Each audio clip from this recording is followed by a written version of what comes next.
Bonjour, je me présente, je m'appelle Khaled. Je voudrais revenir sur l'assassinat de Mahmoud Bari, survenu le 19 juillet 2019.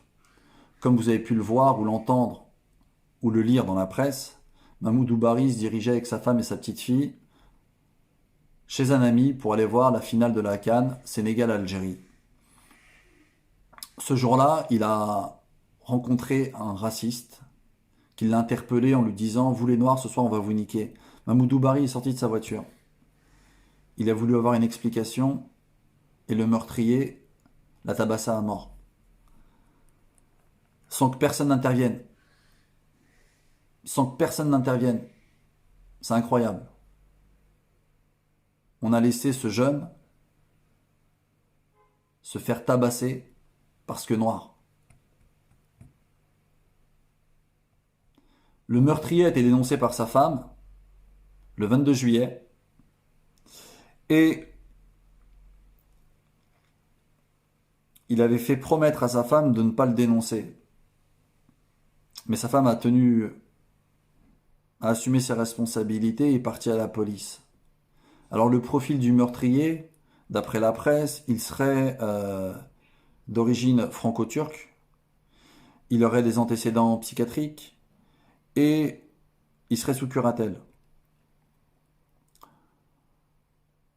Ce qu'il faut voir dans l'assassinat de Mahmoud Bari, dans l'assassinat négrophobe de Mahmoud Bari, c'est la récupération politique qu'a fait le Rassemblement national et les Républicains. Le Rassemblement national, Nicolas Bay, du Front National, a dit que c'était un supporter algérien. Éric Ciotti et Julien Aubert ont repris les mêmes propos. Ils ont repris les mêmes propos. Et la LDNA a repris ses propos en disant qu'il fallait boycotter les produits arabo-musulmans. Et donc c'est pour cela qu'on appelle au boycott des produits arabo-maghrébins partout dans nos pays, partout ici en France. Moi-même, j'avais déjà commencé, je vais continuer, je vais intensifier au maximum et ne plus enrichir des produits, des pays, des personnes qui oppriment, qui tuent nos semblables. Rismo Congo a dit que c'était un Algérien. Alors, il nous a fait une explication qui est pas... J'ai rien compris d'ailleurs, parce qu'on nous explique qu'il serait franco-turc, mais d'origine algérienne, ou d'origine franco-turque, mais de nationalité algérienne. La vérité est que la personne, en fait, le suspect en question, nous on a eu des informations comme quoi le suspect en question était de nationalité franco-turque, mais il était d'origine algérienne. Donc c'est-à-dire que cette personne-là qui a commis le crime, effectivement un maghrébin. Sauf que la nationalité qui est la sienne est une nationalité étrangère.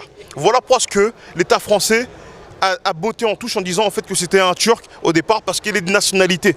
Mais c'est pas en fait sa vraie identité. Moi en fait quand je dois en fait donner l'identité d'une personne, je donnerai toujours en fait l'identité en fonction de son pays d'origine et non pas en fonction de la nationalité que l'on peut avoir. Ici parmi nous, il y a beaucoup de jeunes qui sont d'origine africaine, mais ils ont une nationalité française. Mais ça ne fait pas d'eux pour autant non pas des Africains. Mais là, vous êtes en train de jouer dans la même cour que le discours politique. Vous dites que si quelqu'un est français ou est turc ou est algérien, il faut citer la nationalité de son origine et s'il n'a jamais mis les pieds dans ce pays et s'il n'a jamais voulu prendre la nationalité de ce pays, qu'est-ce qu'on en fait? Je ne dis pas en fait que je suis en train de jouer le jeu des politiques. Je suis juste en fait en train de relater les faits dans la réalité. Dans la réalité, vous ne pouvez avoir une nationalité, par exemple moi qui suis d'origine congolaise. Si demain, il y a un Chinois qui vit en Congo et qui prend la nationalité congolaise, je ne dirai jamais que ce Chinois-là, même s'il n'a jamais mis un pied en Chine, que c'est un Congolais. Je verrai un Chinois en face de moi parce que c'en est un. C'est-à-dire que si aujourd'hui, nous autres aujourd'hui, Africains, on peut avoir entre guillemets ce qu'on appelle la nationalité, qui est juste, on va dire, un titre administratif pour pouvoir circuler et pouvoir faire des démarches administratives. Mais ça ne vous empêche pas en fait de définir qui vous êtes. Mais je ne vous juge pas, je dis juste que... Oui, je suis en train de juste dire que en fait, vos propos rejoignent les propos politiques. Par exemple, Nadine Morano, par exemple Marine Le Pen, qui disent que quelqu'un qui est noir, qui a beau être français, qui a beau être ministre de la République, même ministre d'État, la personne de Christiane Taubira, n'est pas français. C'est ce que vous êtes en train de confirmer? Non, je ne dis pas ça. Je ne dis pas ça. Je dis que... Bref, j'y comprends rien du tout. Et à la rigueur, c'est pas ça le plus important. Le plus important, c'est pas l'origine du meurtrier ou la nationalité du meurtrier. C'est qu'il y a eu un meurtre raciste, un meurtre négrophobe. Ça, c'est un fait. On ne peut pas le nier.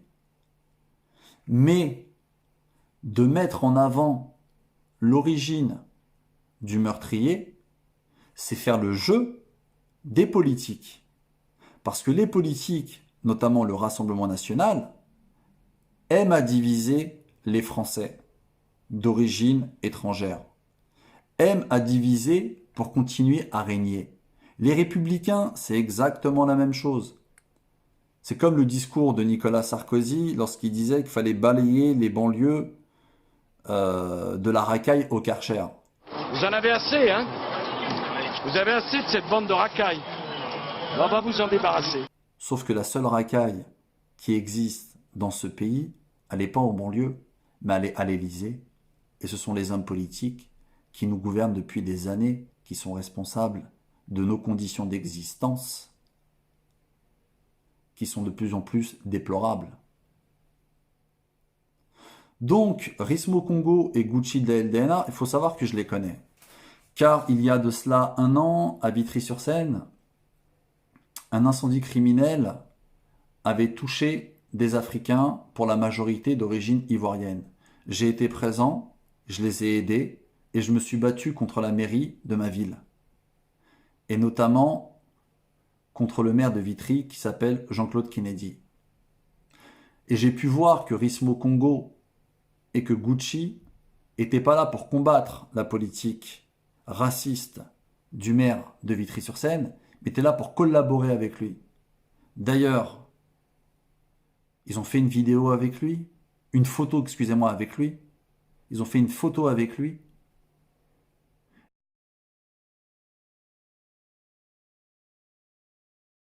Et ils ont laissé les personnes seules. Pendant plus de 4 mois, ces personnes se sont retrouvées dehors, à dormir sous un parking. Mais je ferai une autre vidéo par la suite, parce qu'il y a beaucoup de choses à dire. Aujourd'hui, ce qu'il faut voir, c'est l'escroquerie de la LDNA. Ce qu'il faut voir, c'est la volonté de la LDNA de monter les communautés les unes contre les autres. Je vous pose la question, à qui profite le crime de Mamoudou Bari, si ce n'est aux racistes? Lorsque l'on dit que la personne qui a assassiné Mamoudou Bari est franco-turque, et qu'on dit par la suite, lorsque Rismo Congo dit que c'est un Algérien, reprenons les propos du Front National, à qui profite la stigmatisation des Algériens, si ce n'est au pouvoir? La même chose avait été faite le 14 juillet, où il y a eu un accident, où on avait dit « Regardez, c'est un supporter algérien qui a écrasé une famille ».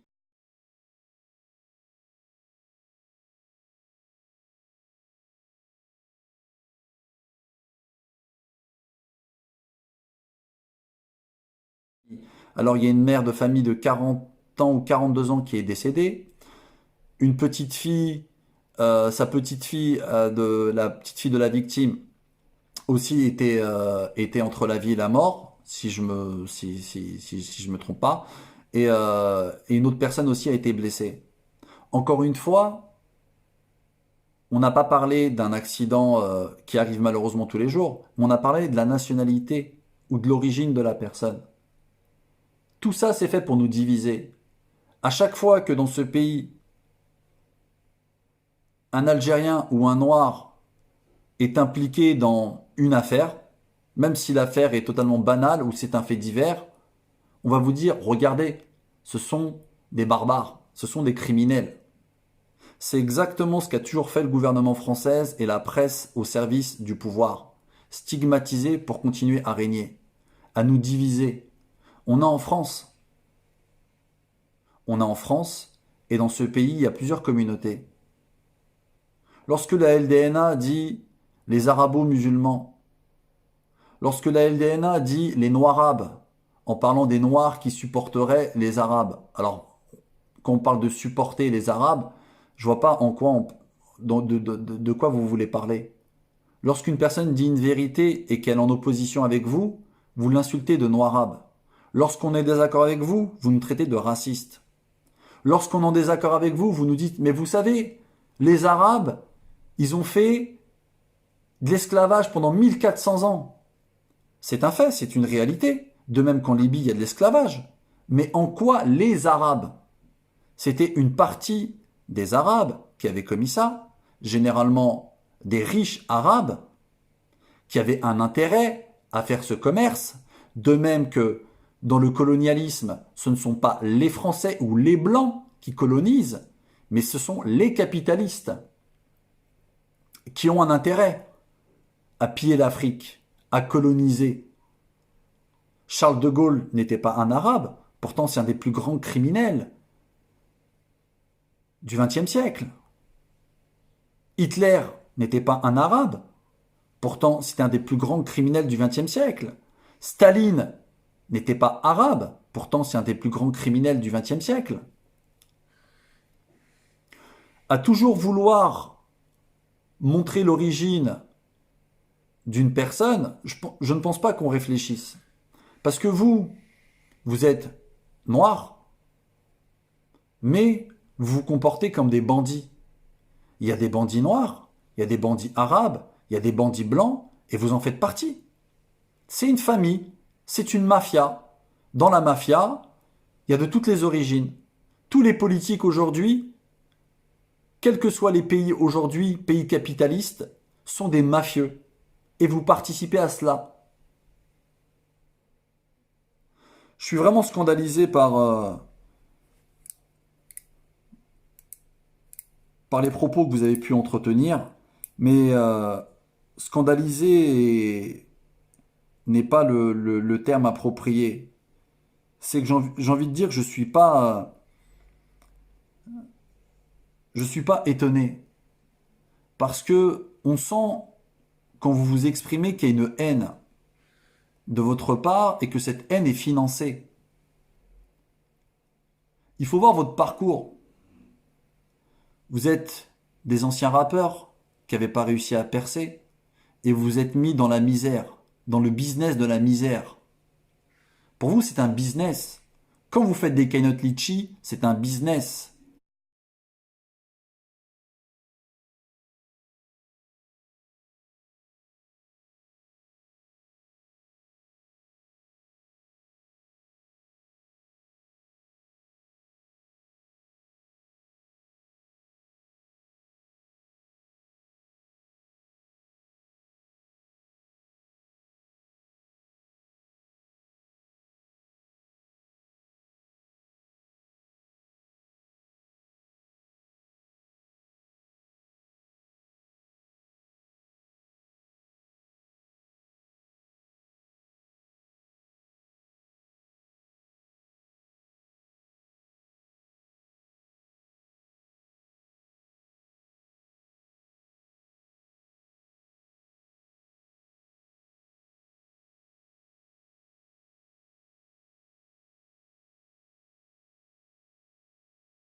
Vous dites, ah, regardez, il y a un acte négrophobe, envoyez de l'argent.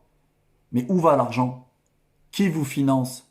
Qui vous a permis d'aller sur les plateaux de télévision comme sur RT France? Qui vous a permis de faire ça? Si ce n'est que derrière, il n'y a pas un intérêt à ce que vous le fassiez. C'est facile, Rismo Congo, de porter des t-shirts Thomas Sankara.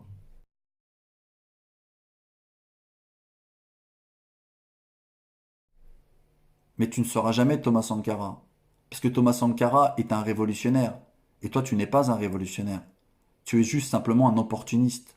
Tel un vautour, tu es parti à Rouen. À peine le corps de Mamadou Barry était froid, que tu étais déjà là à faire ta propagande, à vouloir salir une communauté. Et quand bien même on vous apporterait la preuve que vous vous trompez, vous ferez machine arrière en disant non, mais c'est pas ce que j'ai voulu dire. On comprend très bien ce que vous êtes en train de faire aujourd'hui. Sur Internet, sur Facebook, tu as dit, Rismo Congo, que tu rêvais, que tu souhaitais que des Maghrébins t'agressent.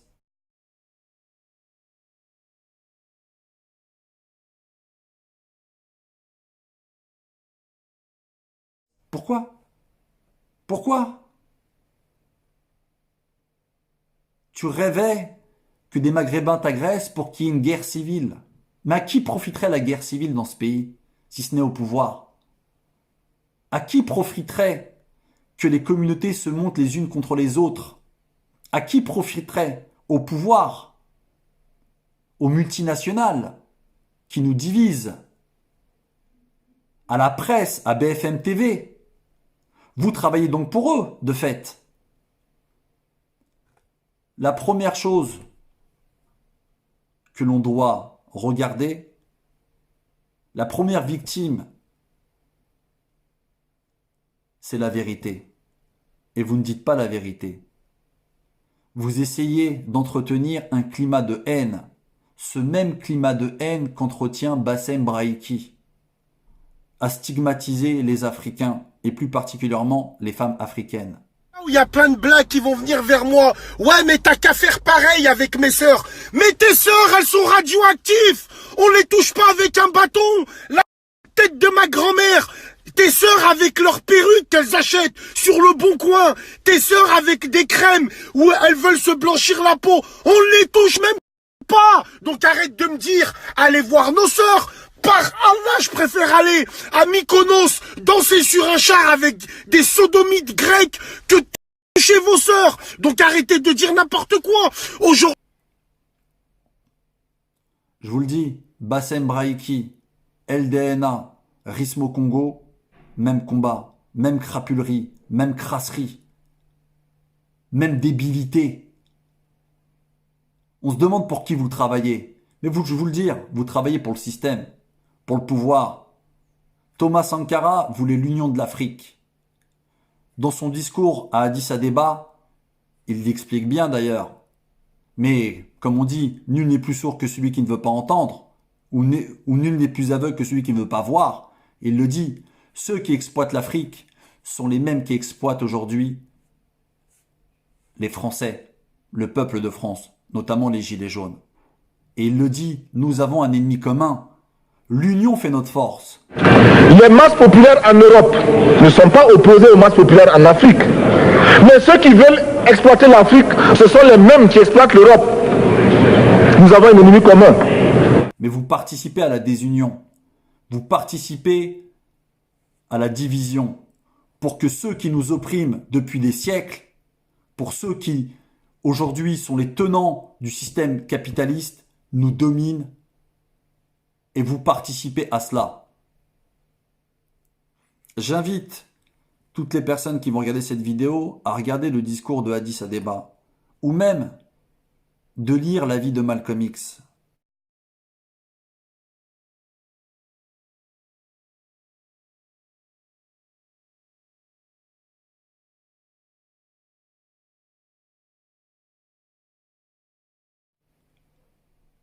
Ce sont des grands leaders africains ou afro-américains, mais qui ont dit la vérité et qui étaient des révolutionnaires et qui ont été assassinés parce qu'ils voulaient en finir avec le colonialisme, avec le racisme, pour qu'il y ait une véritable justice, une véritable liberté sur cette terre.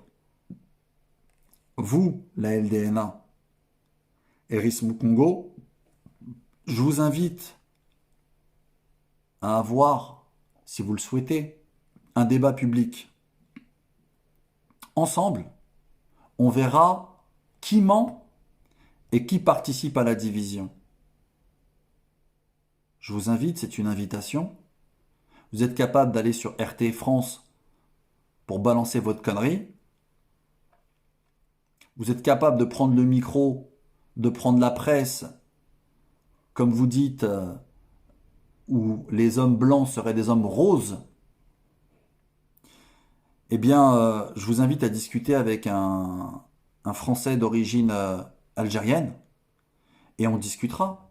Et on verra lequel de nous est un menteur, un manipulateur, Parce que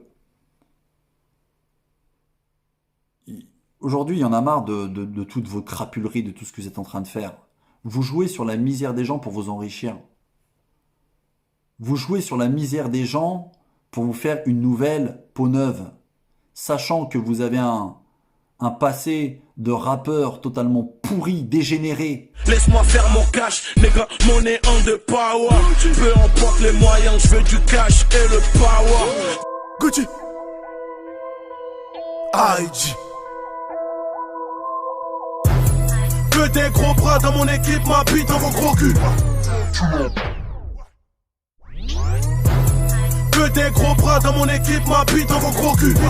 Tu la prends pour ta femme, tu l'aimes, mais elle te fait cocu. Niki sans perruque, c'est comme Jules sans l'autotune. Salam, salam, malekoum. Salam, malekoum. Salam, salam, malekoum. Salam, malekoum, yeah. Mon rap les baise, négro, pour ça que tu baisses la tête. T'es pas content, t'inquiète pas, négro, je monte en l'air. Comme toi et ta pute, négro, quand je te baisse, rien que tu cries. Au nom du Père, fuck Jésus-Christ. Au nom du Père, fuck Jésus-Christ. C'est la haine dans ma tête, faut que je cherche encore. Les mains tendues vers le ciel, plus de digne dans mes efforts. Dans ce monde d'arrogance, où personne n'a tort. Volontaire, je m'isole pour changer de décor. La famille sort ma tête, faut qu'on trinque. Big up, dédicace, le plateau et mes uns. Des 10, 9, 200% pleine. Des oreilles arrachées pour une boucle d'oreille. Retour dans le taf musical, faut qu'on braque. EP Oumzia, c'est du son dans les bacs. Transporteur frère, obligé le tournevis. J'ai branché mes premiers fils sur des Golf VR6. Vous stigmatisez les Maghrébins, les femmes noires aussi. Lorsque tu dis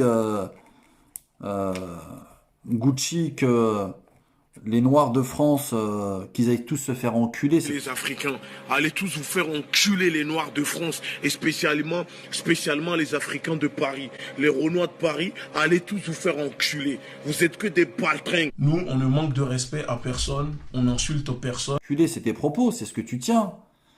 Je pense pas que Thomas Sankara ou que Malcolm X auraient tenu ce genre de propos. Je pense pas que l'enculerie faisait partie de sa formation politique ou de ses principes. Je pense pas que c'était des hommes qui voulaient enculer leur peuple. Sauf que vous, ce que vous êtes en train de faire, c'est exactement cela. Insulter, salir, travestir l'histoire, travestir les faits, mentir.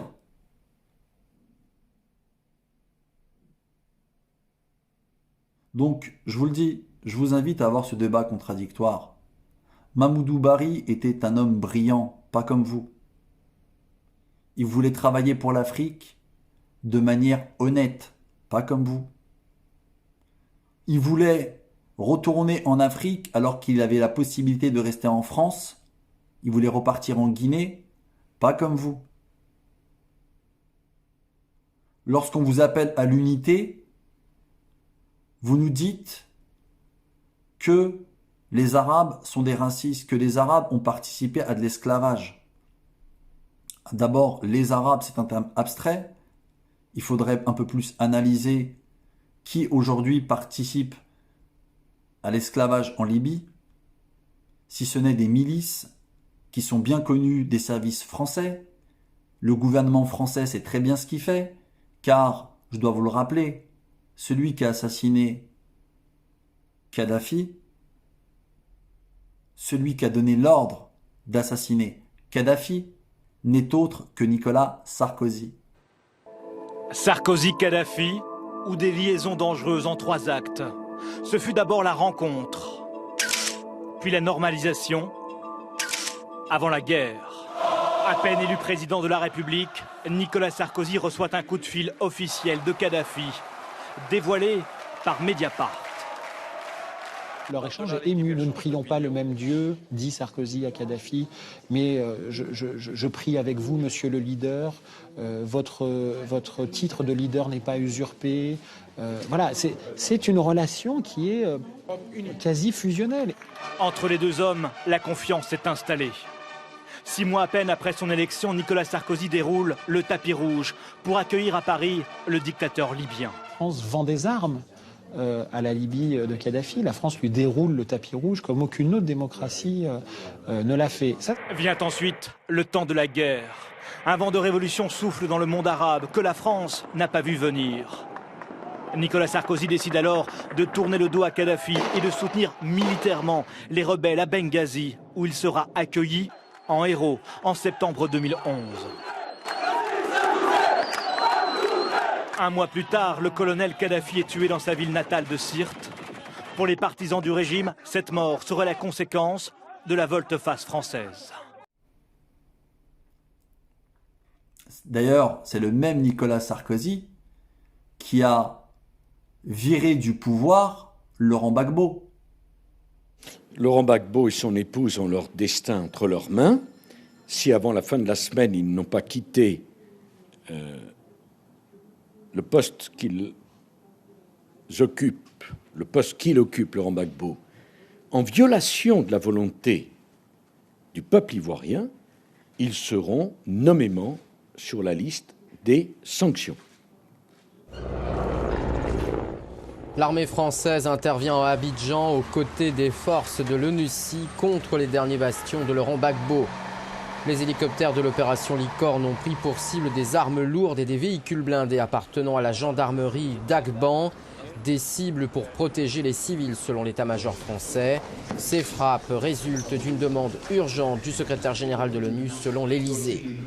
Parallèlement, des hélicoptères des forces de l'ONU ont tiré sur le palais et la résidence de Laurent Gbagbo. Ces frappes françaises et onusiennes interviennent le jour où les combattants d'Alassane Ouattara ont engagé une offensive pour en finir avec le régime de Laurent Gbagbo. Alassane Ouattara est reconnu internationalement comme le nouveau président de Côte d'Ivoire. Pour mettre à la place son homme de main, Alassane Ouattara. Mais ce que je dis, il n'y a pas besoin d'être un noir pour le dire. Il faut simplement dire la vérité. La vérité n'appartient ni aux Arabes, ni aux Blancs, ni aux Chinois, ni aux Noirs. La vérité, elle est universelle. Bref, j'ai fait cette vidéo et j'en ferai une autre sur la LDNA et sur ce qu'ils ont fait sur Vitry-sur-Seine. Et sur toi, Rismo Congo, sur ce que tu as fait à Vitry-sur-Seine. Parce que votre attitude à Vitry-sur-Seine, elle a été abjecte, dégueulasse. Vous collaborez avec un maire qui envoie la police tabasser des Africains, gazer des Africains.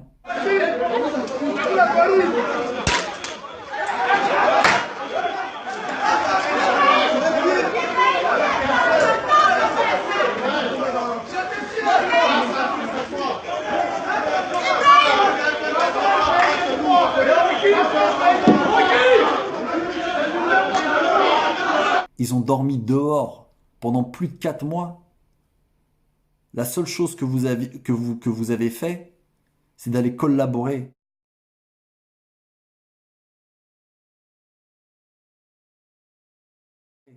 Moi, j'ai tenu jusqu'au bout. Que je sois d'origine algérienne ou pas, j'en ai strictement rien à foutre. Pour moi, ce que je voyais, c'était des êtres humains qui étaient victimes d'une injustice. Vous, par contre, vous étiez là à chercher le buzz. Parce que vous êtes juste là des buzzers. Comme on dit, des putaclics. Juste pour vous faire mousser. Pour vous dire, nous on est des représentants, nous des militants, nous on est ceci. Vous êtes rien du tout. Vous êtes juste des escrocs. Ni plus ni moins. Donc je vous le dis, et je le répète, si vous n'aurez pas compris, si vous ne l'avez pas compris, je vous invite à avoir ce débat contradictoire. Vous amenez vos preuves, vous amenez vos éléments, vous amenez tout ce que vous voulez amener de manière publique, parce qu'il n'y a rien à cacher. On n'est pas là pour cacher les choses. On discute et on verra qui est l'escroc, qui est le manipulateur et qui dit la vérité. Et on verra. Par contre, en mettant cette vidéo, j'imagine qu'il y a des trolls qui vont balancer des conneries. Sachez une chose, hein. Moi je supprime directement. C'est tout. Voilà. Voilà. Alors ceux qui sont intelligents, on peut avoir une discussion. On peut débattre. Il n'y a pas de problème. Et de toute façon, c'est en débattant, c'est en discutant et en trouvant des solutions ensemble qu'on pourra lutter contre le pouvoir qui nous opprime aujourd'hui. D'ailleurs, je tiens à rejoindre Adama Traoré,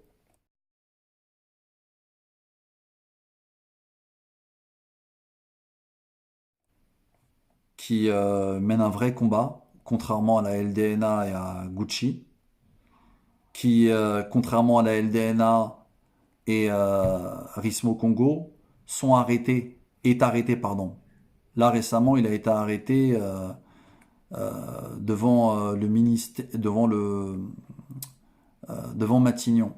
Ils veulent l'embarquer, ils vont l'embarquer. Ils vont l'embarquer. Allez, laissez-le, laissez-le, laissez-le. Laissez-le. Arrêtez. Doucement. Doucement. Doucement.